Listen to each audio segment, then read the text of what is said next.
बिस्मिल्लाहिर्रहमानिर्रहीम। अस्सलाम वालेकुम नाज़रीन, programme political talk with Faiza Bukhari में आपको खुशामदीद कहती हूँ। सबसे बड़ी खबर के साथ बिजली आखिर गई कहाँ? ब्रेकडाउन हुआ था या कोई तखरीब कारी होने जा रही थी? सोशल साइट्स पर जाके देखा जाए तो खुदा ना खास्ता ये रूमर्स जो हैं वो बार बार सर्कुलेट हो रहे थे।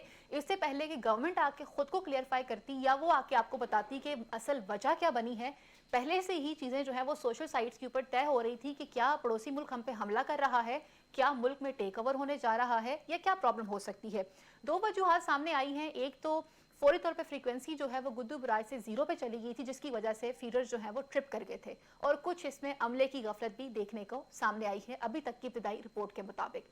इसी के साथ साथ बात करेंगे, वज़ीर आज़म इमरान खान साहब ने सोशल मीडिया से वाबस्ता लोगों के साथ एक गुफ्तगू की और उसमें उन्होंने कहा कि पीडीएम जो है वो इंतहाई मायूसी की तरफ बढ़ चुकी हुई है, और सबसे बड़ी बात कि अब इनका इलाज होने जा रहा है। नवाज शरीफ ने यह बात 12 दफा कह दी हुई है कि chief of army staff action ले और हुकूमत को गिरा दे। अगर आर्मी एक्शन नहीं लेती है, chief of army staff action नहीं लेता, तो डिपार्टमेंट को फौरी तौर पर कार्रवाई करते हुए अपने चीफ ऑफ आर्मी स्टाफ को और आईएसआई के चीफ को चेंज कर देना चाहिए, उसे गिरा देना चाहिए। इस तरह के अल्फाज जो इस्तेमाल किए हैं तो इसका मतलब है अब इनका इलाज होने जा रहा है। शेख रशीद साहब ये कहते हैं अगर पीडीएम में दम है तो रावलपिंडी का रुख करके दिखाएं। पीडीएम आज एक बहुत बड़ा पावर शो करने भी जा रही है, लेकिन उस पावर शो में मरीम नवाज साहिबा जो है वो शिरकत नहीं करेंगी। बिलावल साहब वहां पे मौजूद होंगे, मौलाना फजल रहमान साहब जो हैं वो इसको इसी तरह से लीड करते हुए नजर आ रहे हैं, और फिर कुछ बात करेंगे सानिया मच के हवाले से। इंतहाई अफसोस से कहना पड़ता है कि दहशतगर्दों ने एक बहुत बड़ी कार्रवाई तो की, लेकिन उस कार्रवाई के बाद स्टेट का जो रवैया रहा है उसमें बहुत सारे सवालात आना शुरू हो चुके हुए हैं। पहली बात तो ये कही जा रही थी कि ये तदफीन का जो मरहला है वो इतने रोज डिले क्यों हुआ है, गवर्नमेंट जो है वो पहले क्यों नहीं एक्शन ले सकी।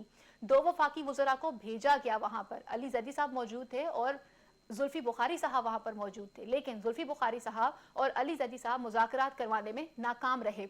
और फिर जुल्फी बुखारी साहब के ये अल्फाज बार बार हर दफा रिपीट किए जा रहे हैं कि प्राइम मिनिस्टर को क्या फायदा होगा। प्राइम मिनिस्टर स्पीच करते हैं तो ये कहते हैं कि आप किसी भी तरह से प्राइम मिनिस्टर को ब्लैकमेल नहीं कर सकते। कौन प्राइम मिनिस्टर को ब्लैकमेल कर रहा था और वो किसको ब्लैकमेलर कह रहे थे? बाद में फौरी तौर पे अपने ही बयान को उसकी इस्लाह के साथ पेश किया गया कि नहीं, ये अल्फाज हजारा बरादरी के लिए नहीं बल्कि पीडीएम के लिए रहे हैं। हजारा बरादरी का ये कहना था कि हमारा इंतजार जो था हमारे मरकजी इमाम बारगाह में, हम हजारा टाउन में कर रहे थे कि प्राइम मिनिस्टर हमारे मरकजी इमाम बारगाह वलीउल असर में तशरीफ लेकर आएंगे, लेकिन प्राइम मिनिस्टर जो है उनको अपने सिक्योरिटी पॉइंट ऑफ व्यू से अगर देखा जाए तो बहुत सारे खदशात जो हैं वो लाहक थे, इसलिए वो वहां नहीं आए। तो प्राइम मिनिस्टर का अगर सिक्योरिटी का ये हाल है तो फिर एक आम आदमी की सिक्योरिटी का क्या हाल होगा। ये भी कहा जाता है कि जब तक प्राइम मिनिस्टर अपोजिशन में थे तो वे एक बहुत अच्छा किरदार अदा करते रहे, लेकिन जैसे ही वो प्राइम मिनिस्टर बने तो उनकी तरफ से इतनी ताखीर जो है वो क्यों हुई है। एक तरफ पे सोशल साइट के ऊपर हम क्राइस्ट चर्च के वाकये के हवाले से बात करते हैं तो वहां की प्राइम मिनिस्टर हमें लोगों के साथ इजहार यकजहती करती हुई नजर आती हैं, तो हमारे प्राइम मिनिस्टर पीछे क्यों हटे। अपोजिशन फौरी तौर पर वहां पहुंचती है 3 रोज बाद, और मरियम साहिबा जो पहले यहां पर बयान दे रही थी कि फौरी तौर के ऊपर तदफीन की जाए, लेकिन वहां जाकर उनका स्टांस तब्दील हो चुका हुआ था। वो ये कह रही थी अगर स्टेट नहीं मानती है हुकूमत को हम गिराएंगे, और 100 दिन तक अगर लाशों के साथ बैठना पड़ा तो हम बैठेंगे। मरियम साहिबा भागी क्यों वहां से आप? बिलावल साहब वहां से चले क्यों गए? फिर बैठना था वहां पर, लवाहिकीन के साथ उनके दुख में शामिल होना था। इन तमाम चीजों पे बात करने के लिए आज हमारे साथ हमारे पैनल में मौजूद होंगे सीनियर एनालिस्ट है मियां हबीबुल्लाह साहब, हमारे साथ टेलीफोन लाइन पर मौजूद होंगे साबिक वजीर आला बलोचिस्तान सरदार गोश बख्श बाराजोई साहब, ब्रिगेडियर गजनफर अली दिफाई तजियाकार, पाकिस्तान पीपल्स पार्टी से बैरिस्टर आमिर हसन हमारे साथ मौजूद होंगे। सबसे पहले प्रोग्राम का आगाज करना चाहूंगी ब्रिगेडियर साहब से, सरदार गोश बख्श बाराजोई साहब से। उनसे पूछना चाहूंगी कि बलोचिस्तान की जो सूरत हाल है वो इंतहाई संगीन भी है। बाराजोई साहब, कहा यह जाता है कि एक लंबे अरसे से अगर देखा जाए तो वहां पर दुश्मन जो है वो कार्रवाई करते हुए नजर आते हैं। एक हसास जिला है, ये एक हसास सूबा है ये हमारा, लेकिन वहां पर सिक्योरिटी के हालात जो हैं वो इतने नाकस क्यों नजर आते हैं? हजारा कम्युनिटी जो है इस हवाले से काफी ज्यादा नाराजगी का इजहार करते हुए नजर आई है। आपने मुझे लाइन के दिया, मैं आपसे अर्ज करूं कि बलूचिस्तान की जो सूरत हाल है वो इंटरनेशनली ऐसी है कि मीडिएवल टाइम्स से ऐसे ही किस्सा है सारे का सारा। अब आपके जमाने में, हमारे जमाने में ये है कि जितनी दुनिया में डेवलपमेंट हो रही है, जो किस्म के सिलसिले चल रहे हैं 9/11 के बाद यहाँ पे जो हालात सारे पाकिस्तान में ये सिलसिला था आपको क्या कहे जी, कुछ हमले थे तो टारगेट किलिंग थी हर जगह पे। लेकिन इसका स्ट्रेच बलूचिस्तान में इसलिए भी डीप रहा क्योंकि एक तो हम ये है कि नजदीक है वहाँ पे बॉर्डर्स के, और वहाँ जो आ रहे हैं और जा रहे हैं आपका जी, मुझे बाराज़ोई साहब की आवाज़ जो है वो नहीं आ रही है। मियाँ हबीबुल्लाह साहब, आपसे पूछना जी। चाहूँगी कि सानिया मच के अगर हवाले से बात की जाए तो बहुत काबिल मुज़म्मत ये वाक़या पेश आया है, लेकिन इस वाक़ये के पेश नज़र अगर देखा जाए तो फिर अपोजिशन और हुकूमत का रवैया किस तरह से रहा? जी, बिस्मिल्लाहिर्रहमानिर्रहीम। बहुत शुक्रिया। मेरा ख़्याल है कि इस वाक़या की जितनी भी मज़म्मत की जाए वो कम है, और मैं समझता हूँ कि इसके पीछे जो अवामल कार फरमा है वो पाकिस्तान के अंदर से भी, बाज़ हमसाया ममालिक से भी, और जो हमारा अज़ली दुश्मन है भारत, उसकी भी कारस्तानियाँ इसमें शामिल हैं। तो ये सारा कुछ इस वक्त जो है ना, समझने की बात यह है कि बलूचिस्तान जो है वो टारगेट हुआ है, और ख़ास करके हज़ारा बरादरी जो है वो बड़े अरसे से तख्ता मश्क बने हुए हैं, उनको टारगेट किया गया। और उसके पीछे जो नज़र आता है वो ये है कि एक ख़ास फ़िरके को निशाना बनाकर वो पाकिस्तान में फ़िरका वारियत को हवा देना चाहते हैं, और इसके लिए इसके साथ साथ हमारे जो दो सुप्रीम अदारे हैं उनको भी टारगेट किया गया है। और असल मसला जो है वो कि जी, बलूचिस्तान में जो इस वक्त ग्वादर में तरक्की हो रही है उसको रोकना, सी पैक को रोकना, बलूचिस्तान में इंतशार पैदा करके बलूचिस्तान को अलहदा करने की साजिश करना, ये सारी चीज़ें हैं, और इसी के लिए ये सारे मामला जो हैं गढ़े जा रहे हैं। सही। जहाँ तक आपने कहा कि जी हुकूमत का, तो मेरा ख्याल है कि देखें, ये जो वाक़या हुआ था ये बहुत बड़ा वाक़या था। हुकूमत ने इसको मेरे नज़दीक सही तरीके से हैंडल नहीं किया। जी, सियासतदान जो होता है ना उसको समुंदर जैसी गहराई दिखानी चाहिए, उसको इस तरह से लाउबाली तबीयत का मालिक नहीं होना चाहिए जिस तरह इमरान खान साहब ने मुजाहरा किया, और उन्होंने बाज़ फिक्रे ऐसे कहे कि जो उन्हें नहीं कहने चाहिए थे। अगर आप मुझे इजाज़त दें तो मैं एक छोटा सा जी, वाक़या बयान करना चाहता हूँ। एक बादशाह था, तो उसने किसी अपने वजीर को कहा कि किसी नजूमी को बुलाकर लाएं और वो मुझे बताए कि मेरी उम्र कितनी है। तो नजूमी को बुलाया गया, उसने अपना हिसाब किताब लगाया, तो उसने कहा बादशाह सलामत, आपकी आंखों के सामने आपके सारे घर वाले मर जाएंगे। सही। उस पर बादशाह ने जो है वो उसकी गर्दन जनी करवा दी, उसकी गर्दन उड़वा दी, और चंद दिन बाद फिर उससे थोड़ा सा उसका जलाल खत्म हुआ, तो उसने कहा किसी और को बुलाया। तो और जो नजूमी है उसने भी अपना हिसाब किताब लगाया, तो वो नतीजा वही निकल रहा था। लेकिन उसने सोचा कि अगर मैंने भी यही बात कर दी तो मेरी भी गर्दन उड़ा दी जाएगी, लिहाजा वो उठ के तो नाचने लग पड़ा। उसने कहा बादशाह सलामत, मुबारक हो, आपकी उम्र आपके सब घर वालों से ज्यादा। अब बात एक ही थी, लेकिन उसके उसको बयान बयान का करने का अंदाज अंदाज मुख्तलिफ इतना था। जबरदस्त था कि वो उसने इनामो कराम पा लिया और उसने मौत पा ली। जी, तो इमरान खान साहब ने भी जो है ना वो जो बात करना चाहते थे उसको इस अंदाज में किया कि लोगों ने ना सिर्फ उनके जज्बात मजरू हुए बल्कि लोगों ने भी उसका बुरा मनाया। और वाकई ये जो है ना, मैं समझता हूँ कि वो ठीक, उनका ये बयानिया या इस तरह वो से बात दुरुस्त करना नहीं था। दुरुस्त नहीं था। बाराज़ोई साहब, आप साबिक वज़ीर आला भी रहे हैं बलूचिस्तान के, और आपने बलूचिस्तान की हसासियत को उस तरह से खुद भी मॉनिटर किया जब आप साबिक वज़ीर आला रहे हैं। बलूचिस्तान बहुत अहम सूबा है, इस हवाले से हमने देखा कि दहशतगर्दों ने काफ़ी कार्रवाइयाँ भी वहाँ पर की हैं, लेकिन सूबा हज़ारा के जो लोग हैं वो आज से टारगेट किलिंग में नहीं मारे जा रहे, वो एक लंबे अरसे से मारे जा रहे हैं। और उनकी हज़ारा बरादरी की तरफ से जो आगा सैयद मोहम्मद रजा हैं, उनका ये कहना था कि हमारा ये जो नुकसान है ये किसी भी गवर्नमेंट की तरफ से अगर देखा जाए तो हमें तो कभी रिलीफ दिया ही नहीं गया, सिक्योरिटी प्रोवाइड ही नहीं की गई। जो भी वुज़रा आते रहे वो हमेशा हमें इस बात की यकीन दहानी तो जरूर करवाते थे कि आइंदा फ्यूचर में ऐसा कुछ नहीं होगा, लेकिन हमेशा हमारे साथ ऐसा ही होता है। क्या क्या कहेंगे आप इस हवाले से? देखिए, मैं अर्ज कर रहा था जैसे पहले आपसे कि बलूचिस्तान की सिचुएशन जो है जी, पाकिस्तान के साथ ही जो है ना यूनिवर्सली प्रोपोर्शनेट है आपस में। जी, 9/11 के बाद जो हालात बहुत ज्यादा खराब हुए हैं, तो उसका शाखाना ये हुआ कि बलूचिस्तान के नजदीक ही है। और मैं हमेशा कहता हूँ कि under south valley of crocodile जिसको कहते हैं वो बलूचिस्तान है, कि यहाँ से जो है ना हम इजीली हिट कर सकते हैं। तो ये 9/11 के बाद हर किस्म का जुर्म जराइम जो थे, क्राइम जो थे, वो यहाँ पे पनप पड़े पाकिस्तान में और बलूचिस्तान में बहुत ज्यादा। जी, अब हमको फिरकावारियत से भी लड़ाते हैं लोग बाहर के, और बहुत सारे अंदर हैं हमारे पास। और उसके बाद हमको फिरकावारियत के अलावा जो है कौमियत के ऊपर भी हमको लड़ाते हैं। जी, तो हर धंधा वो इस्तेमाल करते हैं कि हमको किस तरह से आपस में हमारी हालात शुरू से ही खराब थे जी।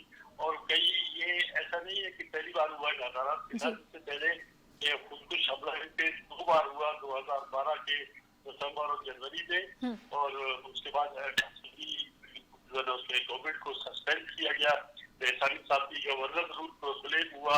उसके बावजूद भी गवर्नर रूल में भी हजारात एक और क्या कहते हैं धमाका हुआ खुदकुश, और वो वहाँ पे भी 100 से ऊपर लोग मरे हुआ। तो उसके बाद 2013 में मैं आया जो केयरटेकर चीफ मिनिस्टर इलेक्शन के लिए, कुछ मेजर्स मैंने लिए, मुझे समझ में आ रहा था कि मसला क्या है। मैंने बगैर कैबिनेट लिए, मेरे पास कैबिनेट कोई नहीं थी, मैंने अल्हम्दुलिल्लाह मामला को कंट्रोल में रखा, वो हुआ।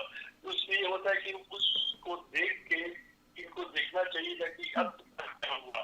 मैं आपसे करूँ तो मेरे दौर में सिर्फ एक वाकया हुआ जिसमें भी वो अंदर जा नहीं सके मलियाबाद में, जहाँ हजारा सही। अच्छा बाराजोई साहब, यहाँ पर हमने देखा कि सूबाई हुकूमत से हजारा बरादरी को बहुत शिकायत थी, जिसमें हमने एक वीडियो क्लिप देखा। उस वीडियो क्लिप के मुताबिक जब सूबाई हुकूमत की तरफ से उनका एक नुमाइंदा जाता है तो वो ये इस बात की भी तस्दीक करता है कि यहाँ पर मॉनिटरिंग सिस्टम के लिए कोई सिक्योरिटी कैमराज मौजूद नहीं है। अगर एक जगह इतनी हसास है या एक कबीले को एक लंबे टाइम से टारगेट किया जा रहा है, तो फिर वहां पे मॉनिटरिंग का सिस्टम इतना नाकस क्यों? देखिए ये सिस्टम तो है प्रोएक्टिव, ये बीवी में आप करूँ जी जी, ये आराम से हमेशा से ही होता है। तो सिक्योरिटी सिस्टम इस किस्म का है कि हमारी हुकूमत जो है वो उनका गट रिएक्शन नहीं है, वो फ्रेंडली नहीं है, उनको एहसास इतना नहीं है। अगर ये पहले भी वर्षीय वाक़या हो गया, जब एक चीज हो जाती है लेकिन एक काम कर सकते हैं कि आप अगर कहीं आग लगी तो वहाँ पानी डालें, स्प्रिंकलर के दिन कुछ, तो इनको अगर ये पहले ही फौरन ही रिस्पॉन्ड करते तो उनकी किच कुछ कम हो जाती। 7 दिन के बाद जाके मामला तय हुए, आप देख लीजिए उसके अंदर ऐसे मामला में सियासत नहीं होती किसी भी तरफ से, ऐसे मामला में जो है इखलाकियात होती है।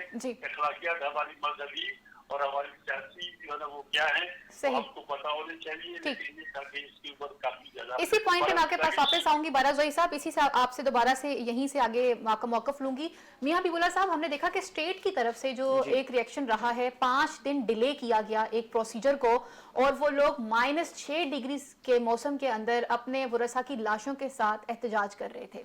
क्या ये बातें स्टेट पहले इनके साथ नहीं तय कर सकती थी, और ये शर्त क्यों लगाई गई कि जब तक तदफीन नहीं होगी तब तक बात आगे तक नहीं बढ़ेगी? फिर हमने देखा कि इन्वॉल्वमेंट जो है वो ईरान से हुई। आयतुल्लाह मकारम शिराजी जो हैं, उनके फतवे के बाद हजारा कम्युनिटी ने अपने लवाहिकीन को तदफीन की तरफ, उस प्रोसेस की तरफ लेकर गए। अच्छा ये फायजा, इसको ना समझने की ज़रूरत है। एक तो ना हजारा कम्युनिटी के लोग जो है ना वो आप किसी पर इतमाद करने के लिए तैयार नहीं। पिछली मुतअद्दिद हुकूमतों ने उनसे बड़े वादे वईद किए, यहाँ तक कि हमारे आर्मी चीफ साहब ने भी उनसे कई वादे किए, लेकिन उन्हें तहफ़्फ़ुज़ फिर नहीं मिल सका। और वो ये इस वक्त जो एक बहुत अंदोनाक वाक़या पेश आया, ये उनके साथ रूनमा हो गया। तो वो इस वजह से वो किसी पर इतमाद करने के लिए अब तैयार नहीं। वो ये चाह रहे थे कि हमें उस लेवल पर जो है वो गारंटी दी जाए कि जिसके बाद हमें ना सिर्फ तहफ़्फ़ुज़ महसूस हो, बल्कि हमें जो है मुकम्मल तौर पर जो है इसकी यकीन दहानी कराई जाए। तो हुकूमत उसमें नाकाम रही, उनको मुतमिन नहीं कर सकी। जो लोग ये भेजते रहे वो शायद इस काबिल नहीं थे, या वो हजारा बरादरी उन पर इतमाद नहीं कर सकती थी। इस दौरान बाज़ ऐसे लोग जिनके अपने एजेंडे थे वो भी इसमें इन्वॉल्व हो गए और मुतालबात कुछ से कुछ शक्ल इख्तियार करते चले गए। तो जिसकी वजह से बाज़ अदारों को भी खनक हुई, और उन्होंने बाज़ एजेंसियों ने वजीर आज़म साहब को भी कहा कि ये मामला जो है ना ये हाईजैक हो चुका है, इसके पीछे मामला कुछ और है। फिर उनको देखें, अब ये मेरे लिए तो बड़ी बाइस शर्मिंदगी है कि पूरे पाकिस्तान में कोई ऐसा बंदा नहीं था जो हजारा बरादरी को मुतमईन कर सके, और आखिरकार फिर हमें अपने ब्रादर इस्लामी मुल्क ईरान की जो है वो मदद हासिल करनी पड़ी। और ये बात भी आप इस बात से इत्तफाक करेंगे कि अली जैदी और जुल्फी बुखारी जो है वो नाकाम रहे हैं, जबकि वो खुद सादात हैं और शिया शिया कम्युनिटी को रिप्रेजेंट करते हैं, और जिस तरह से उन्होंने गुफ्तगू की है उस कम्युनिटी के साथ, उसमें बहुत सारे सवालात उठाए जा रहे हैं। नहीं बिल्कुल, उन्होंने तो बजाय मामलात को सुधारने के मामलात को और ज्यादा जी। खराब किया। मेरा ख्याल है कि ये देखें, ये हर के बस की बात नहीं होती। जी। ये इसके लिए बड़ा सीजन पॉलिटिशियन चाहिए जो इन ऐसे मामलात को जो है ना वो अच्छी तरह से हैंडल कर सुलझा सके। ठीक, ब्रिगेडियर गजनफर अली दिफाई तज्जियाकार हैं, हमारे साथ लाइन पर मौजूद हैं। अस्सलाम वालेकुम सर। जी अस्सलाम वालेकुम सर।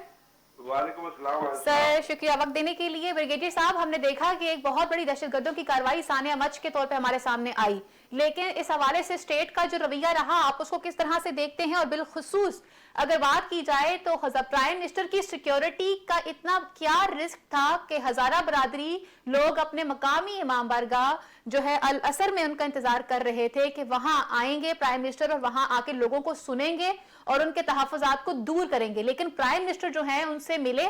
एक लंबी शरायत के बाद ईरान की इन्वॉल्वमेंट हुई, वहां से आयतुल्लाह ने फतवा दिया, उसके बाद प्राइम मिनिस्टर वहां गए। जो काम स्टेट पहले कर सकती थी वो उसने बाद में जो करके दिखाया, तो इन तमाम चीजों को आप किस तरह से देख रहे हैं? असल में ये चीजें हैं, इसको तमाम जो इसका पूरा सिनेरियो उसके अंदर देखना पड़ेगा, और उसमें दो तीन चीजें हैं जो आपने पॉइंट आउट की। पहले ये है कि वहाँ पे दहशतगर्दी का वाकया हुआ मच में, और वो हजारा बरादरी के लोग थे जो काम कर रहे थे। उससे पहले भी आपको पता है कि हजारा बरादरी ने बहुत सफर किया है, बहुत सारे लोगों को उनको टारगेट किया गया, और बेसिकली उसका मकसद उनको टारगेट करना कोई से दुश्मनी नहीं है, लेकिन मुल्क के अंदर जो शिया सुन्नी फसादात को हवा दे के एक माइनॉरिटी को जो आप जब टारगेट करते हैं, इसका मतलब है कि उसके पीछे कोई ग्रैंड मकासद पोशीदा होते हैं, और वो मकासद जो होते हैं वो सिर्फ सेक्टेरियन ऑर्गेनाइजेशन के नहीं होते, बल्कि उसके अंदर पीछे जो कुछ पीछे जो रियासतें हैं, कुछ एजेंसीज हैं इन्वॉल्व होती है। जैसे यहाँ पे आपको बड़ा बगैर किसी शक व शुबे के पता है कि इंडिया इन्वॉल्व है, रॉ इन्वॉल्व है, डीएस इन्वॉल्व है, और बलोचिस्तान के ऊपर उनकी नजर है, बलोचिस्तान को डिस्टेबलाइज रखना उनकी कोशिश है, और उसके लिए न सिर्फ सेक्टेरियन लेवरेज इस्तेमाल किया जाता है, बल्कि आपको एथनिसिटी के हिसाब से जो वहाँ पे एक आजाद बलोचिस्तान और वो एक बहुत ही माइनॉरिटी का तबका है। लेकिन ब्रिगेडियर साहब, अगर आगा सैयद मोहम्मद रजा की बात की जाए जो रिप्रेजेंट कर रहे थे हजारा कम्युनिटी को, उनका ये कहना था कि अगर आप इसको हाइब्रिड वॉर का नाम भी देते हैं तो फिर हजारा कम्युनिटी को ही क्यों टारगेट किया जाता है, किसी और फिरके के लोगों को क्यों टारगेट नहीं किया जाता? एक सवाल ये था। फिर दूसरा उनका ये कहना था कि जी हमें जिस तरह से माजी से लेकर अब तक डील किया गया है, हमेशा झूठे वादे हमारे साथ किए गए हैं, हम स्टेट पर या सिक्योरिटी इदारों पर किसी तरह से भी अपने आप को उनके ऊपर रिलाई नहीं कर सकते। हम लोगों को इस वक्त रिटन फॉर्म में एक चीज चाहिए। अब गवर्नमेंट ने जो उनके साथ डील किया है वो बाकायदा तहरीरी तौर के ऊपर हुआ है, क्या इन फ्यूचर इन वाकयात को रोका जाएगा, रोका जा सकता है? पहले तो मैं समझ रहा था ना जो आपने दरमियान में कह दिया, जी। हजारा सिर्फ कम्युनिटी के लोग बलूचिस्तान के अंदर अगर ओवरऑल पिक्चर में देखेंगे तो वहाँ सिर्फ हजारा कम्युनिटी के लोग टारगेट नहीं हुए। आपको पता है कि बहुत दफा जायरीन की बसेस जो ईरान जा रही थी उनको राष्ट्रीय हाईवे पे रोक के जो जी बिल्कुल आईडी कार्ड चेक कर करके उनको मारा जाता रहा। बिल्कुल वो लोग सिर्फ हजारा कम्युनिटी नहीं, पाकिस्तान के बाकी इलाकों से ताल्लुक रखते थे। फिर एक बस जा रही थी, एक गाड़ी जा रही थी जो आरसीडी गवादर से जा रही थी, वहाँ पे नेवी के ऑफिसर को उतार के, नेवी के जवानों को उतार के मारा गया। उसके बाद अभी रिसेंटली इसी वाकये से पहले एफसी चेक पोस्ट पे हमला हुआ, वहाँ 14 जवान शहीद हो गए। अब वो कोई हजारा कम्युनिटी से ताल्लुक तो नहीं रखते थे ना, मुख्तलिफ इलाकों से मुख्तलिफ एथनिसिटी से ताल्लुक रखते थे। तो ये दहशत गर्दी के अंदर जो ओवरऑल फिजा है, हजारा कम्युनिटी पे अटैक ज्यादा हुए।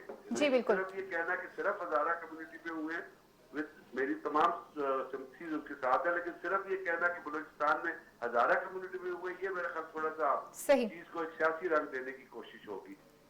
ये जो कुछ हुआ है इसके अंदर बहुत दिलखराश वाक़या है, लेकिन ओवरऑल सिचुएशन बलूचिस्तान की जो है उसको नजर में रखना होगा, और उसके लिए मैं आपको बता था कि हाइब्रिड वॉरफेयर के अंदर दुश्मन का एम ये है कि बलूचिस्तान को डिस्टेबलाइज किया जाए। अब उसके बाद जो कुछ हो गया, उसके बाद दूसरी चीज थी कि वहाँ पे उन लोगों ने जिस तरह प्रोटेस्ट किया और लाइक तो प्राइम मिनिस्टर को डिमांड किया कि वो आए, तो मेरा ये ख्याल था, इसमें मैं इस चीज को ये महसूस करता हूँ, जो मेरा ज़ाती ख्याल है कि वो अपना प्रोटेस्ट जरूर जारी रखते, लेकिन एक दिन लाशों को रखने के बाद अगले दिन अगर वो लाशों को दफना देते, क्योंकि उसकी स्पिरिचुअल वैल्यू भी है और उसकी रिलीजियस वैल्यू भी है। इससे पहले अगर माजी में देखा जाए तो ये तो काफी लंबे टाइम तक भी लाशों को सड़कों पे लेकर बैठे हैं ये लोग। जी जी, इससे पहले भी रखी गई हैं, तो वहाँ पे आर्मी चीफ भी गए थे, राजा परवेज अशरफ भी गए थे। तो ये वो अगर वो इतना करते कि जी, और अपने धरने को जारी रखते। अभी लाशों को रख के उन्होंने कहा कि उसमें ईरान की तरफ से जो स्टेटमेंट आई, उससे पहले प्राइम मिनिस्टर ने भी ये भी कहा था कि जी आप लाशों को बरी कर दे, मैं आ जाऊंगा। अब उसके अंदर सिक्योरिटी, मेरी नजर में तो सिक्योरिटी का कोई इतना इशू, सिक्योरिटी का इशू तो था, थ्रेट तो थे, लेकिन उसके ऊपर उसको जहाँ लोग बैठे हुए हैं वहां पे उनको प्राइम मिनिस्टर जाते हैं तो और कोई वाकया किया जाए। लेकिन ये फिर अदारों का काम होता है कि वो सिक्योरिटी की जिम्मेदारी ले, प्राइम मिनिस्टर को भी प्रोटेक्ट करें और उसको भी प्रोटेक्ट करें। तो मेरे जाती ख्याल में प्राइम मिनिस्टर का जाना, वहां जाना डिले करने ने बहुत सारी ऐसी सियासतों को जन्म दिया है जिसको अपोजिशन की पार्टियों ने पाकिस्तान को बदनाम करने के लिए इस्तेमाल किया, बहुत ज्यादा इस्तेमाल किया। सोशल मीडिया पे एक वर्ड बार बार इस्तेमाल कर रहे हैं कि ब्लैकमेलर कहा गया है कि ये मुझे ब्लैकमेल कर रहे हैं ये लोग। तो इस तरह के भी उन्होंने क्लैरिफाई तो बाद में किया, लेकिन it is too late to clarify. जी बिल्कुल। ब्रिगेडियर साहब, मैं इसी पॉइंट पे आपके पास वापस आऊंगी। हमारे साथ लाइन पर मौजूद है साबिक वजीर आला बलोचिस्तान सरदार गौस बख्श बाराजोई साहब, उनसे पूछना चाहूंगी। सरदार साहब, बलोचिस्तान के अगर हवाले से बात की जाए, जैसे आप भी बता रहे थे कि जब आप सिस्टम में रहे तो आपने इस तरह के वाकयात के हवाले से बाकायदे एक हिकमत अमली सामने रखी। सर, इन फ्यूचर आप क्या समझते हैं कि बलोचिस्तान को प्रोटेक्ट करने के लिए वहां की सूबाई गवर्नमेंट हो या हमारी मरकजी हुकूमत हो, हम सब लोगों को मिलकर क्या एक नया लाहे अमल तय करना पड़ेगा कि हमें मजीद इस तरह के वाकयात से हम अपने आप को बचा सकें? देखिए दीदी, कोई रॉकेट साइंस की बहुत आसान सी बात है। पाकिस्तान को दरपेश मसाइल में सबसे बड़ा मसला ये कि यहाँ पे मुंतशिर सोसाइटी लोगों को मिल गई हुई है जी। बाहर के लोग जो उनकी फ्रेंचाइज यहाँ पे खुली हुई है, हर किस्म के शहर को यहाँ पे बहुत ज्यादा जो है ना बढ़ाया जा रहा है। तो सबसे आसान काम ये है कि हमको फिर वालियत के बताने की कोशिश की जा रही है, कहीं न कहीं से कुछ क्लियर हो जाए। अब आपको पता है कि शिया एक सेक्ट है और हमेशा से है जी, बिल्कुल कोई दो राय नहीं है कि अल्लाह को जिम्मेदारी कि वो ग्रहण करे। लेकिन ये हजारा बलूचिस्तान में रहते हैं, वो सबके सब शिया बरादरी है, लेकिन उनके फीचर्स बेचारों के ऐसे को नजर आते हैं और वो अमूमन दुश्मन जो है ना बिलो द बेस्ट मारता है आपको। इसमें हमको बैठ के सोचना पड़ेगा, सूबाई हुकूमत को भी और वफाकी हुकूमत को भी। अब मसला ये आ गया है कि लोग समझते हैं कि जो कंट्रीज में बैठे हैं सारा विजन उन्हीं के पास है, ऐसा नहीं है जी। इसके अलावा स्टेक होल्डर्स, मैं भी हूँ, आप भी हैं, हर जगह से। तो किसी जितनी पॉलिटिकल पार्टीज हैं उनको और जो लोग हैं जो सोशल सोसाइटी के लीडर्स हैं जिनका अंदर कुछ भी नहीं है, उनको भी बुला के अपने क्या कहते हैं ब्रेन स्टॉर्मिंग करते रहे, फूड फॉर थॉट लेते रहे कि इस इश्यू को कैसे रिजॉल्व करना है जी। वरना यहाँ पे मुखालफतें, घर की मुखालफतों से भी लोग फायदा उठाते हैं करके। तो हमारे यहाँ तो मल्टी क्या कहते हैं डायमेंशन सोसाइटी है, इनको बहुत आसान है तरीका गवर्नमेंट को बिल्कुल जब वो रिएक्शन करने जाए तो उसका बेस्ट रिएक्शन ये हो कि क्या करना चाहिए। सीधी सी बात है, बहुत आसान काम था, मुश्किल हो गया। यहाँ पे तो शेख रशीद साहब का आना भी ठीक था, लेकिन ये है कि बुखारी को हमारी सोसाइटी का पता ही नहीं है जी। इसको तो सोसाइटी का पता होता तो उसी तरीके से वो क्या करते हैं।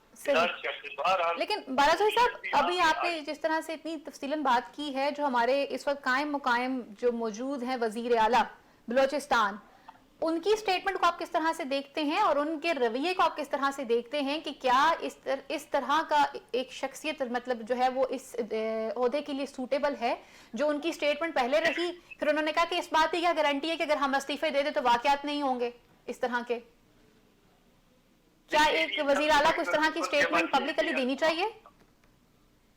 हमारी वजीर आला साहब जो है बड़े सियासी खानदान से हैं, उनको रिएक्शन फौरन देना चाहिए था। वो बाहर से तो वहाँ से कह देते कि मैं आप आ रहा हूँ जी। बाकी इस बात पे जितना आप चुप रहेंगे और रिएक्शन करेंगे तो ज्यादा बेहतर रहता है, क्योंकि आप बात करते हैं, आपका मकसद कुछ और होता है, लोग कुछ और समझते हैं। पॉलिटिक्स शुरू हो जाती है किसी भी जगह से जहाँ पे आपकी बात को समझते लोग इसकी पर दो राय है। ठीक, मैं इसी पॉइंट पर आपके पास वापस आऊंगी बाराजोई साहब।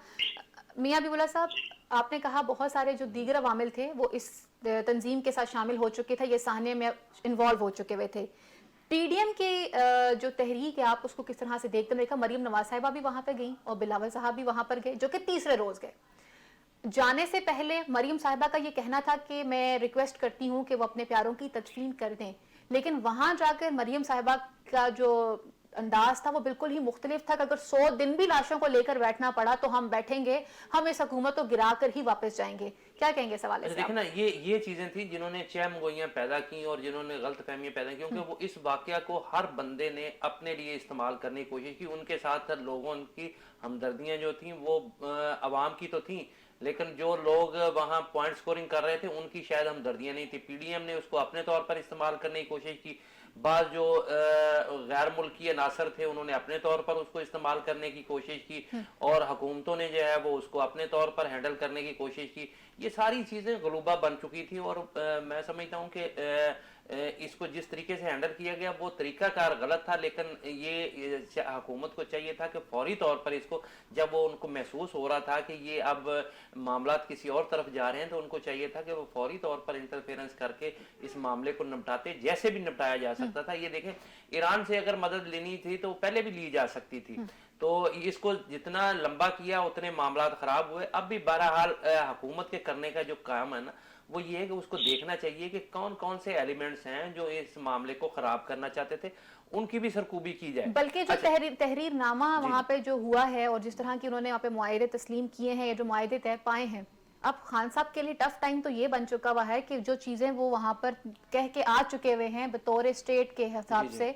अब उनको मेंटेन करना और डिलीवर करना जो है वो खान साहब के लिए बहुत बड़ा टास्क है। असल बात यह है कि इस वक्त हुकूमत के करने का जो है ना, और पाक फौज, मैं समझता हूँ पाकिस्तान के इंटेलिजेंस अदारे जो हैं जी उनको, एफसी को, वो वहाँ अपना अमल दखल बढ़ाना है। वहाँ देखें, केपी में बहुत हद तक हम कामयाब हो चुके हैं। अब वहाँ आप देख लें कि दहशत गर्दाना कार्रवाइयाँ बहुत कम होती हैं। जी अब सारा जो फोकस है ना वो बलूचिस्तान है, तो इनको चाहिए, पाकिस्तान के तमाम अदारों को चाहिए कि ये भी अपना फोकस जो है ना वो बलूचिस्तान को कर लें, सही। और वहां को काउंटर स्ट्रेटेजी बनाएं। आप, एक दुश्मन ने आप पर हमला कर रखा है, आपको पता है, तो उसकी काउंटर स्ट्रेटेजी बनाना जो है वो अदारों का काम है, वो हमारी हुकूमतों का काम है। तो वहाँ सूबाई हुकूमतों को, एफसी को, हमारे इंटेलिजेंस अदारों को और फेडरल गवर्नमेंट को वो उस पे जो है वो अपनी एक हिकमत अमली तैयार करनी चाहिए। और सही। सबसे ज्यादा मैं समझता हूँ कि वहाँ इंटेलिजेंस वर्क करने की जरूरत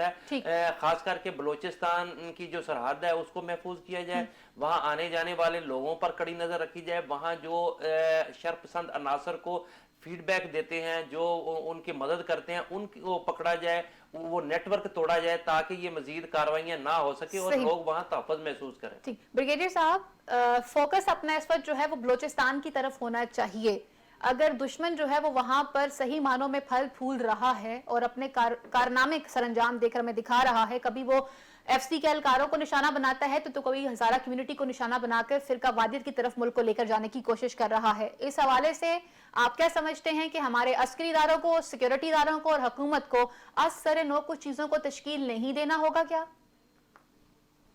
बात यह कि फोकस तो बिल्कुल इन वाकयात की रोशनी में फोकस होना तो बहुत जरूरी है जी और फोकस रहा भी है अदारों का, और उसी वजह से इन तमाम एक्टिविटीज में थोड़ी सी स्केल डाउन हुआ था, ये नीचे आए थे। लेकिन अब जो ये दो तीन वाकयात ऊपर चले हुए हैं, जिसमें अस्सी चेकपोस्ट पे हमला और फिर हजारा कम्युनिटी पे हमला, उसमें यकीनन ये इस बात की रमाजी करता है कि आप इन चीजों को देखें। और वो जो सॉफ्टवेयर एरिया, सॉफ्टवेयर एरिया क्या है बेसिकली, मैं ये समझता हूँ, क्योंकि मैंने मेरी बलूचिस्तान में नौकरी बहुत ज्यादा है जी और 1973 की जो अपना इंसर्जेंसी हुई थी तो हम वहाँ 3 साल डिप्लॉय रहे थे। तो बलूचिस्तान में प्रॉब्लम जो प्रोविंशियल गवर्नमेंट को भी है, सिविल अदारों को भी है और वो अस्करी अदारों को और इंटेलिजेंस एजेंसीज को भी है, तो वही है जो वहाँ पे जो नेचर ऑफ टेरेन है, जो नेचर ऑफ ग्राउंड है, जो वहाँ पे लेआउट है, ज्योग्राफिकल लेआउट है, वो इतना ट्रिकी है, इतना प्रिकेरियस है, इतना डिस्ट्रक्टिव है कि वहाँ हमेशा आर्मी को, आर्मी अदारों को, एसपी को, वो जो कहते हैं जी। ट्रुप टू ग्राउंड रेशो जो आप कहते हैं, कितने ट्रुप से कितने ग्राउंड को डिफेंड करना है, कितने ट्रुप्स लगा के कितने एरिया को सर्वे करना है, जी। वो एक हैंडीकैप रहा है, रहे और रहेगा। सही। अब जिस हैंडीकैप को दरमियान रखते हुए फौज स्ट्रेटेजी बनाती है और इंटेलिजेंस एजेंसीज भी बनाती हैं, लेकिन फिर भी वो कहते हैं कि ऑल इज नॉट कवर्ड, तो थोड़े ऐसे वीक एरियाज ऐसे हैं जिसको लोकल एक्सप्लॉइट करते हैं। ठीक। अब उसमें आइडेंटिफिकेशन जो मियां साहब भी कहते हैं, उसमें जरूरत यह है कि आप ये आइडेंटिफाई करें कि वो कौन से फैसिलिटेटर हैं जो इनके अंदर वाले दहशतगर्दों को या बाहर से आने वाले दहशतगर्दों तो ब्रिगेडियर को। साहब, अगर हम फैसिलिटेटर की बात करते हैं तो फिर माजरत के साथ हमें ये बात भी याद रखनी चाहिए कि बहुत सारे लोगों ने सियासी पनाहगाहें भी दी हैं दहशतगर्दों को माजी में। मैं तो आपसे यही कह रहा हूँ ना, जी, जी। अब जिस वक्त आप बात करते हैं, हम असल में सारे हमारे जो लीडरान हैं वो पड़ जाते हैं जाती सियासत में, पार्टी सियासत में। जैसे मरियम आज आके कहती है कि जी ये जो आप फरमा रही है, जो आप कह रही थी, और तो उनसे कोई सवाल करे, और उनसे चैनल ने सवाल किया कि आपके दौर में जो 400 हजारा का पार्टी हजारा के, तो उनके पास जवाब नहीं था। आप तो उनके पास जवाब नहीं था। जी। झूठ बोलना कि झूठ की भी एक लिमिट होती है और झूठ एक तरह एक्सपोज हो जाता है। ठीक। लेकिन हमारे यही तो सीरियसनेस रही है। मैं तो ये कहता रहा हूँ और इस बात का कायल हूँ कि हमें हुकूमत को अपना बहुत सारा फोकस बलूचिस्तान पे करना चाहिए। ठीक। क्योंकि दुश्मन जो है वो बलूचिस्तान के अंदर काम करने की डिजायर जो है वो 1947 से लगता है, और उसकी एक्सप्रेशन और बिल्कुल अब अगर देखा जाए तो बलूचिस्तान इस वक्त मेन वो जगह बन चुकी है कि जहां पर दुश्मन की ठीक नजर है, वहां पे कार्रवाइयां कर रहे हैं। मैंने बताया ना कि जब ईस्ट पाकिस्तान का डिफेक्शन हुआ था, उसके बाद ही वो आर.एन. काऊ की किताब है जिसमें उसे लिखता है कि हमने इंदिरा गांधी को एक प्लान पेश किया था कि हम बलूचिस्तान में भी ये कर सकते हैं। सही। अच्छा ब्रिगेडियर साहब जी, अब उस इंटेंशन के हिसाब से बलूचिस्तान पे तो बहुत ज्यादा फोकस होना चाहिए, लेकिन अनलकीली हमारी हुकूमतों का फोकस नहीं रहा बलूचिस्तान पे। सही। बलूचिस्तान से इस्लामाबाद से गैस कंट्रोल करते हैं। मुशर्रफ साहब के जमाने में बलूचिस्तान को बहुत पैसे दिए गए, इसमें कोई शक नहीं है, उसके बाद भी पैसे गए। लेकिन इसमें एक और जो बहुत बड़ा ड्रॉबैक है वो ये बलूचिस्तान की अपनी जो लीडरशिप है, अपने जो लोग हैं, वो जुबैदा जलाल एक एजुकेशन की मिनिस्टर हुआ करती थी मुशर्रफ साहब के जमाने में, एजुकेशन का बहुत पैसा दिया वहाँ पे, मुझे याद है बहुत बड़ा बजट गया। उनसे किसी को बुला के पूछे ना वो पैसा किधर गया, तो वहाँ के अपने जो लोग हैं, क्योंकि वहाँ पे सरदारी सिस्टम पूरे तरीके से अंदर घुसा हुआ है लोगों में, तो वहाँ पे वो सरदारों के इलाके में इंटेलिजेंस अदारे भी जाते हुए वो बहुत उनको प्रॉब्लम होती है। और ये बहुत सारे ऐसे आपके पनाहगाहें हैं वहाँ पे मौजूद जो इनके जैसे, अब आप देखें वो बरमदाद गुप्ती और अभी आप मरीज जो बैठे हुए हैं, अगर गुप्ती ट्राइब में आप बरमदाद गुप्ती के ट्राइब का शेयर निकाले तो वो 0.0001% बनता है पूरे बलूचिस्तान का, क्योंकि गुप्ती ट्राइब के अंदर आगे 5 ट्राइब है। इसी तरह मरियों का शेयर, लेकिन वो बने हुए बलूचिस्तान की आजादी के लिए। सही। ये कि वो इस तरह की बहुत सारी मूवमेंट्स पाकिस्तान में हो रही हैं, वो पश्तून मूवमेंट के नाम से भी है, वो बहुत सारी मूवमेंट्स हम देखते हैं। इसलिए बार बार ये कहा जाता है कि सोशल साइट्स जो हैं उनका इस्तेमाल सही मानों में होना चाहिए। ब्रिगेडियर साहब इसी पॉइंट पे वापस आऊंगे आपके पास। मियां हबीबुल्लाह साहब, बहुत बड़ा ब्रेकडाउन बिजली का देखने को आया, और बिजली का ब्रेकडाउन जैसे ही हुआ फौरी तौर के ऊपर सोशल साइट एक्टिव हो चुकी हुई थी, और जिनके मुताबिक खुदा न ख्वास्ता पाकिस्तान पर दुश्मन मुल्क का हमला होने जा रहा है, या फिर कहीं मार्शल लॉ तो लगने नहीं जा रहा। बहुत सारे रूमर्स जो हैं वो एकदम से सोशल साइट पे स्टार्ट हो चुके हुए थे। क्या कहेंगे इस हवाले से आप? अच्छा देखें, इस बारे में भी हुकूमत जो है ना वो अवामुन नास को मुतमिन करने में अभी तक नाकाम है। इस पे उन्होंने बिलाशुबा एक कमेटी कायम कर दी है जो इसका पता करेगी कि ये क्यों ब्रेकडाउन हुआ, और ये सारे मामलात का जायजा लेकर रिपोर्ट पेश करेगी। लेकिन फौरी तौर पर देखें, ये ऐसे मामलात होते हैं जिसपे अवाम जो र्यूमर्स होती हैं ना, ये हालात और वाकयात को कहीं से कहीं ले जाती हैं। तो हुकूमत को चाहिए था कि फौरी तौर पर इसका जो है, जो इनिशियली उनके पास रिपोर्ट थी वो अवामुन नास से शेयर करनी चाहिए थी, और अवाम को मुतमिन करना चाहिए था कि कहीं कोई ऐसा मामला नहीं हुआ। देखिए, अगर कहा जाता है कि ये, और ये टेक्निकल पॉइंट है कि अगर कहीं गुद्दू बराज में कोई मामला हुआ था या कहीं ट्रांसमिशन लाइन में खराबी हुई थी, तो पूरे मुल्क की बिजली जो है वो एक साथ चले जाना जो है ये बहुत बड़ा सवालिया निशान है। वो किसी एक के हिस्से की बिजली जा सकती थी। पूरा पूरा पाकिस्तान एकदम से अंधेरे में नहीं डूब पूरा सकता था। सिस्टम जो है वो बैठ जाना जो है ये एक बहुत बड़ा सवालिया निशान है। और कहा यह जा रहा है कि शायद कहीं जो है वो तखरीबकारी का अंसर भी इसमें पाया जाता है, और उससे ज्यादा जो है वो सिस्टम की नाअहली है, जिसको जो है वो अहलकार जो है वो रिकवर नहीं कर सके, और बजाय ये कि वो उस जो भी फॉल्ट था उस पर काबू पा के बाकी सिस्टम को बचा लिया जाता, वो बाकी सिस्टम को भी ले डूबा, और जिसकी वजह से र्यूमर्स बहुत ज्यादा फैली। तो अब हुकूमत को चाहिए कि एक आध दिन में फौरी तौर पर इसके जो भी असल हकायक हैं वो अवाम के सामने रखें, ताकि आइंदा एक तो लोगों का ज़हन क्लियर हो कि कोई ऐसी बात नहीं, और दूसरा आइंदा से भी जो है वो इस किस्म की अगर अल्लाह ना करे कोई वाक़या हो जाता है तो अवाम को इत्मीनान होना चाहिए कि जो हुकूमत कह रही है वो दुरुस्त है। ब्रिगेडियर साहब क्या कहेंगे इस हवाले से? हाइब्रिड वॉर की बात हो रही है, बहुत बड़े लेवल के ऊपर बिजली का ब्रेकडाउन हो जाता है, अब आहिस्ता आहिस्ता खबरें सामने आ रही हैं, टेक्निकल प्रॉब्लम भी था, लेकिन इसमें कुछ अमला भी इन्वॉल्व था कि उनकी गफलत की वजह से इतना बड़ा ब्रेकडाउन हुआ है। रूमर्स जो है वो सोशल साइट्स के ऊपर स्टार्ट हो चुके हुए थे कि पाकिस्तान में कोई तखरीबकारी होने जा रही है, क्या कहेंगे आप इस हवाले से? जी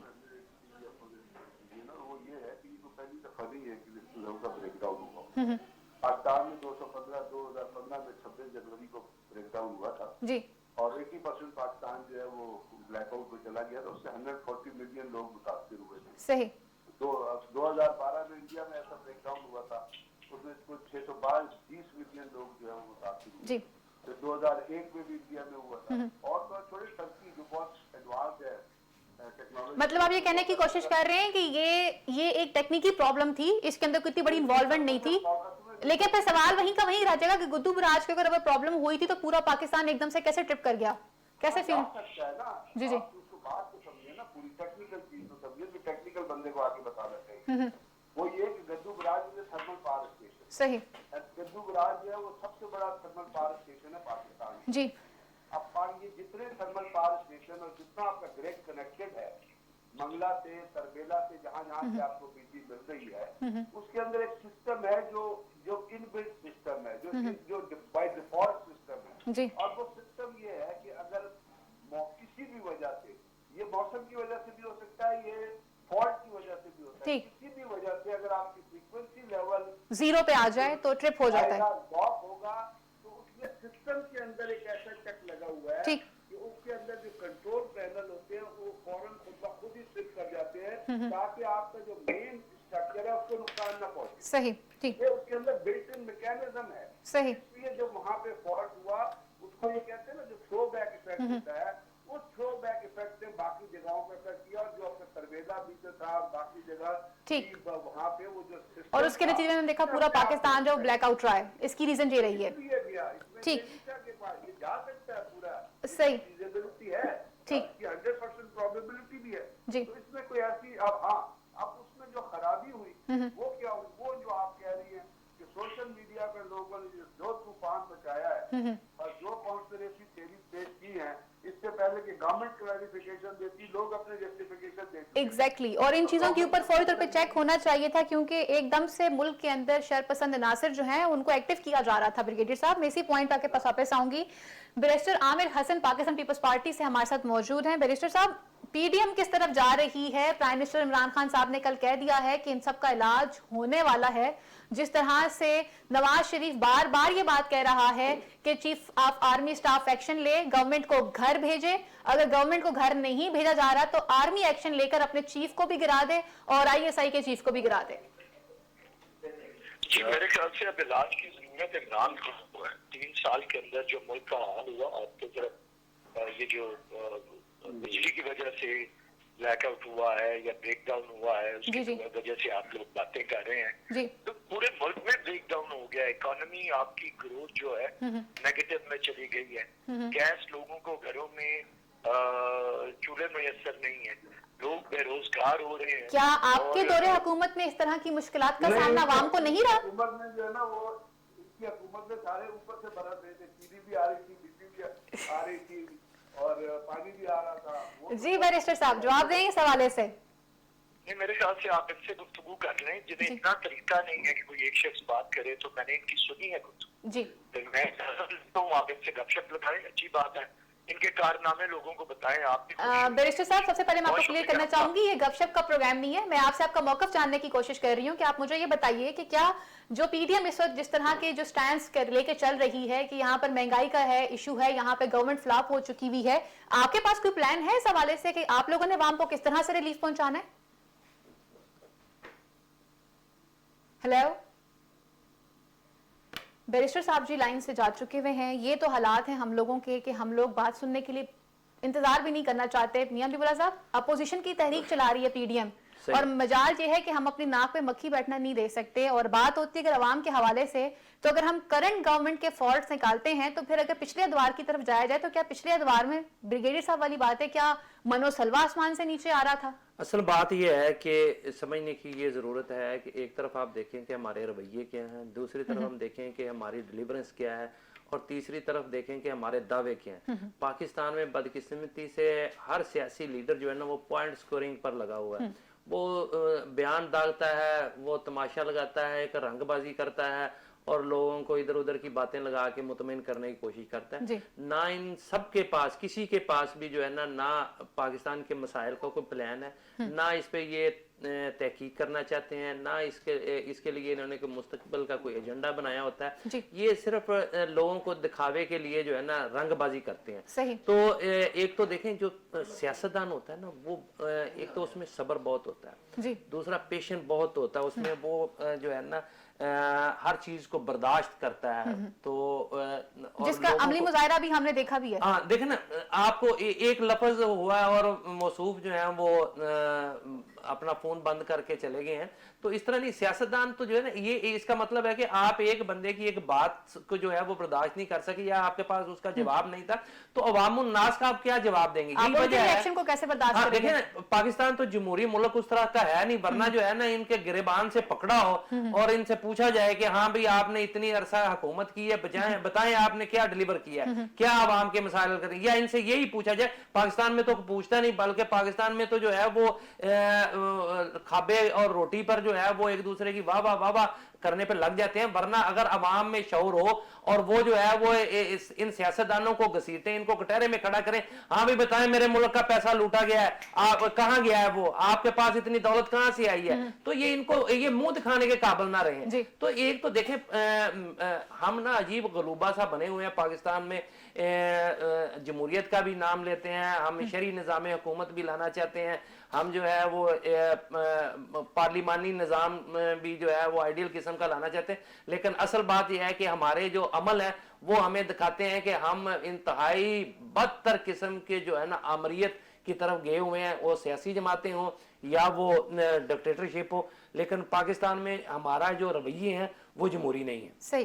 ब्रिगेडियर साहब, लास्ट आपसे पूछना चाहूंगी कि अगर हम पीडीएम की तहरीक के हवाले से बात करते हैं तो पीडीएम तो इस बात पे जोर दे रही है कि जी अवाम की बात होनी चाहिए, लेकिन अवाम की बात वो भी नहीं कर रहे। गवर्नमेंट के पास भी अभी तक माशी तौर पे कोई प्लान नहीं है। आज की खबर है बिजली को फिर 1 रुपया फीस यूनिट के हिसाब से महंगा करने का ऐलान हो सकता है कि हो जाए, इसको महंगा किया जा रहा है। क्या कहेंगे आप इस हवाले से?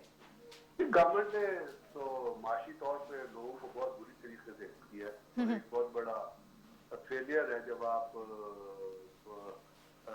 चीजों की प्राइसेस को नहीं कंट्रोल कर सकते, जब वो गरीब आदमी को आप रिलीफ नहीं प्रोवाइड कर सकते, जब रोजाना आप बिजली की या गैस की या अपना जो सेलेबल कमोडिटी है उनकी कीमतें बढ़ा देते हैं। तो यही तो गवर्नेंस का नाम होता है। इसलिए तो हम टोटल फेलियर रहा है हमारा। इसकी जो हुकूमतें हैं उन्होंने मतलब अगर आप उनके दौर में देखें, अभी सुप्रीम कोर्ट ने जो पीपल्स पार्टी की हुकूमत के बारे में बार कहा है वो आपके सामने मुझे कुछ कहने की जरूरत नहीं है। जी बिल्कुल, वो साहब तो भाग गए आपकी एक बात की बात। या नवाज शरीफ साहब ने जो कहा, तो ये कहना मैं इसलिए नहीं चाहता हूँ कि हम ऑब्जेक्टिवली चीज को एनालाइज करें। सही। और इसकी जैसे अगर गवर्नमेंट की जो फेलियर है, अगर आप इस टेक्निकल फॉल्ट में मैंने आपसे कहा कि आप गवर्नमेंट को क्रिटिसाइज करेंगे तो you not be justified, because जो उनके जमाने में जो लोड शेडिंग हो रही थी उसका भी हाल आपको याद होगा मुख्तलिफ इलाकों में। जैसे मैंने अपना 2015 में पाकिस्तान में जब बिजली की 80% इलाकों में, तो उस चीज को सियासत के बजाय उसकी रियल वैल्यू पे रहना चाहिए। ये कहना कि इस हुकूमत की वजह से बिजली चली गई ऐसे,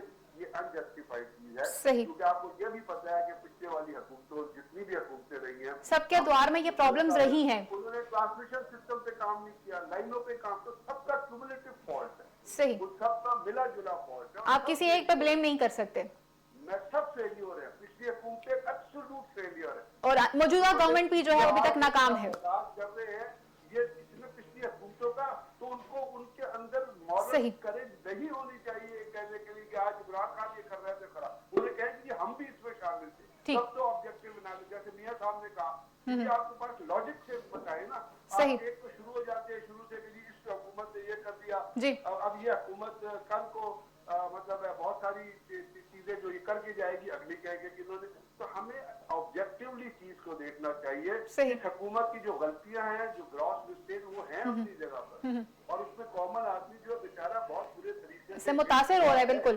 कीमतें बड़ी हैं, लोगों की ताकत से बाहर हो रही है, ठीक। लेकिन ये जो पाकिस्तान का जो आज तक कर्जा चढ़ा हुआ है, जो गर्दिशी कर्जा आपका चल रहा है, जो आपका एक्सटर्नल डेट चल रहा है, वो किसने क्रिएट किया? वो 3 साल में तो नहीं हो सकता। बिल्कुल 59 में नवाज शरीफ प्राइम मिनिस्टर भुट्टो की हुकूमत जो पाकिस्तान के अंदर आई थी 70s के बाद, जी। उसने जो एक नेशनलाइजेशन की पॉलिसी अडॉप्ट की थी, जिसमें अदारों को बेच के और लोगों के हवाले करके, उसका क्या नुकसान हुआ था पाकिस्तान? जी।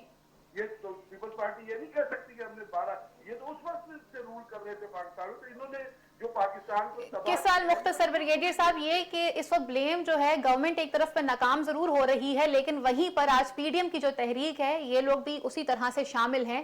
जब ये लोग अपने दौरे हुकूमत में थे तो ये भी आवाम को रिलीफ नहीं कर सके। असल में जो बात ये साहब कर रहे थे, और मैं भी कहता हूँ जी। कि जब तक अवाम अकाउंटेबल नहीं करेंगे लोगों को, और ये दान के पीछे और 5,000 रुपए और 500 रुपए के पीछे ये लगे रहेंगे, इन लोगों के पीछे चलते तो अवाम उस रहेंगे, पोजीशन में तो तब आएंगे जब तक उन्हें बेसिक रिलीफ मिलेगा, तो वो उस तरफ आएंगे ना सर।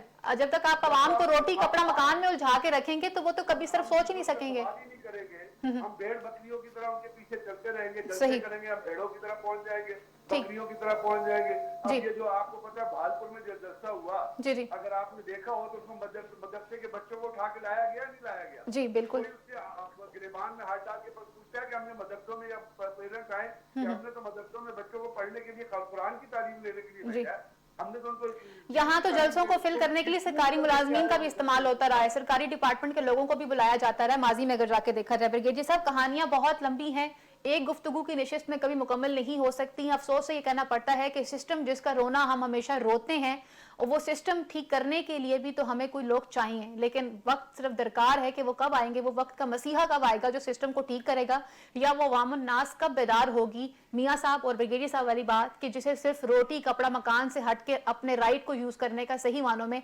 तरीका आ जाएगा। नाज़रीन, प्रोग्राम का वक्त यहीं पर खत्म हुआ चलता है। अपने मौजूद पैनल का शुक्रिया अदा करती हूँ। अगले प्रोग्राम तक के लिए और मुझे मेरे पैनल को इजाजत दीजिए। अल्लाह नेगेबान, पाकिस्तान जिंदाबाद।